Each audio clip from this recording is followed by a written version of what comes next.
Hello বন্ধুরা, welcome back to my channel. কেমন আছো সবাই? আমি ভালো আছি। চলে এসেছি আবার একটা মিনি ব্লগ নিয়ে।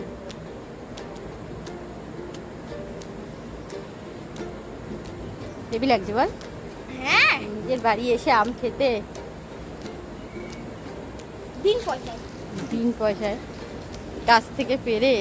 কিন্তু যাই বলে, এই পুকুরটায় তুই স্নান করবি বললাম না এখন।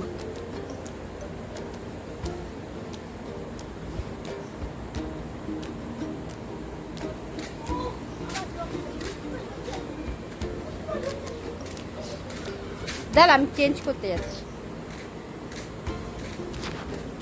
এটা হলো আমার জামাইবাবু বড় জেঠমশাইয়ের বাড়ি, মানে যেখানে আমরা উঠেছি।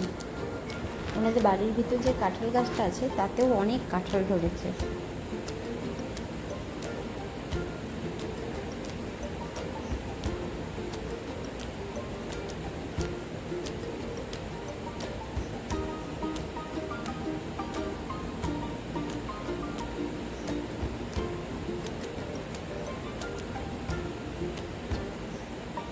এই যে আমি চেঞ্জ করে চলে এসেছি, এখন যাচ্ছি আমার জামাইবাবুদের গ্রামের ভিতর যে বাড়ি আছে সেখানে। ওখানে আছে প্রতিষ্ঠিত জগদ্ধাত্রী মন্দির।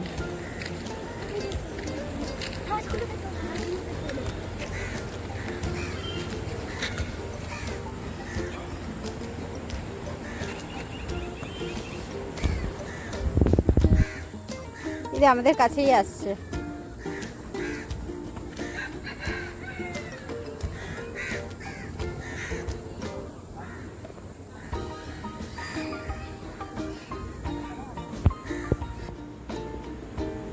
গ্রামের ভিতর যে বাড়িটি রয়েছে ওটি হলো আমার জামাইবাবুর ছোটদাদুর বাড়ি, মানে আমার জামাইবাবুর ঠাকুরদারা দুই ভাই ছিলেন, উনি হলেন ছোটোতর।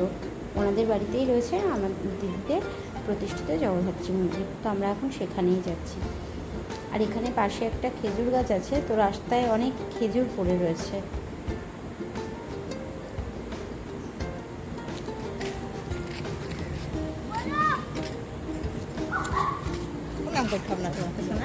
এখানে বসিয়ে দিলাম।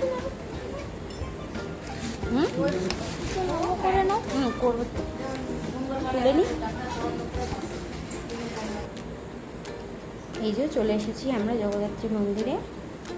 এই মন্দিরে প্রতি বছর একজনের কোলে পালি হয় পুজোর। আমার দিদিদের পালি 2016-তে একবার এসেছিল, তার 14 বছর পরে আবার আমার দিদিদের পালি আসবে। প্রত্যেক বছর এক একজনের পালি হয়, পালি করে পুজো করা হয়।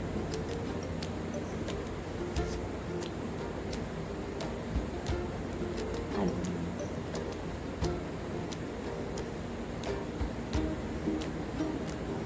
দেবী বিসর্জনের 8 দিন পরে কাঠামোটি জল থেকে তুলে এনে সারা বছর এই কাঠামোয় পুজো করা হয়। আর পুজোর আগে আবার তাকে নতুন মাটি দিয়ে নতুন করে সাজিয়ে পুজো করা হয়।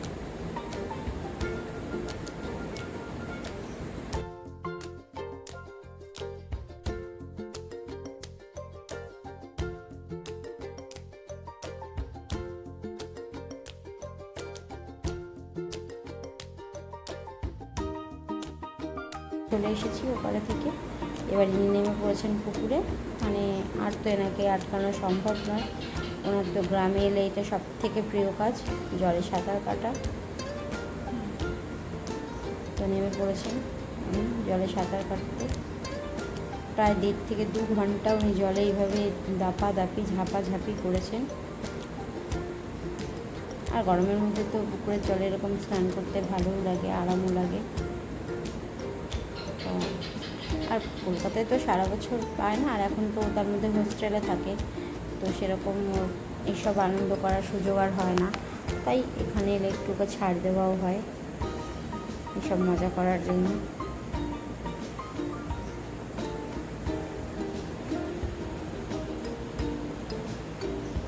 আর এই স্নান করতে করতে চলে গেছে ওই দূরে ওদের বাড়ি, মানে ওদের বাড়ি দিয়ে তো নামার পুকুরে অসুবিধা হচ্ছিলো, তাই অন্যদিকের ঘাট থেকে আমরা নেমেছি। আর ওদের বাড়ির যে আম গাছটা পুকুরের দিকে ডালে আম ঝুলছিল, চলে গেছে অতটা দূরে, গিয়ে ওখান থেকে 2-3টে আম পেড়ে এনেছে।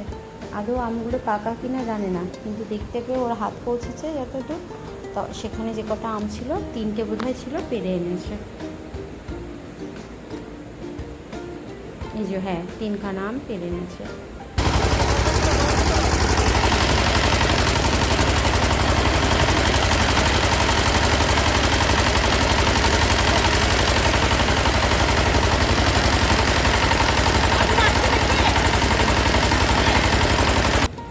আর এখানে দেখলাম ওই পুকুরের ধারে ভ্যানে করে ধান ভাঙানোর মেশিন এসছে, আর গ্রামের লোকেরা বস্তায় করে ধান নিয়ে এসে ভাঙিয়ে চাল করে নিয়ে যাচ্ছে।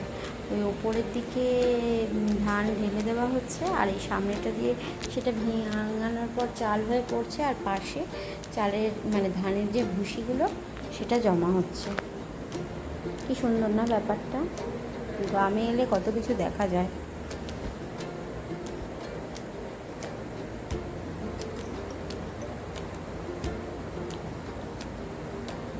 এখন সন্ধে হয়ে গেছে, আগামীকাল আমাদের চলে যাওয়া, তো তার আগে এটা জেঠিমাদের মন্দির, তো সেখানেই আমরা গিয়েছিলাম। জেঠিমাদের বাড়ির ভিতরেই জেঠিমাদের মন্দির। এখন সন্ধে হয়ে গেছে, তো সন্ধেবেলায় এখন সন্ধ্যা দেওয়া চলছে।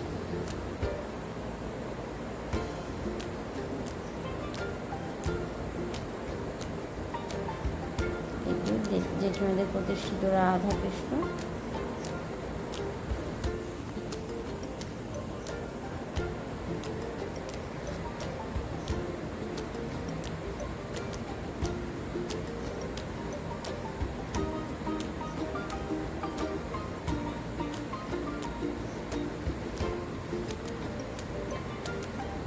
তাহলে ভিডিওটি আজকে এখানেই শেষ করলাম।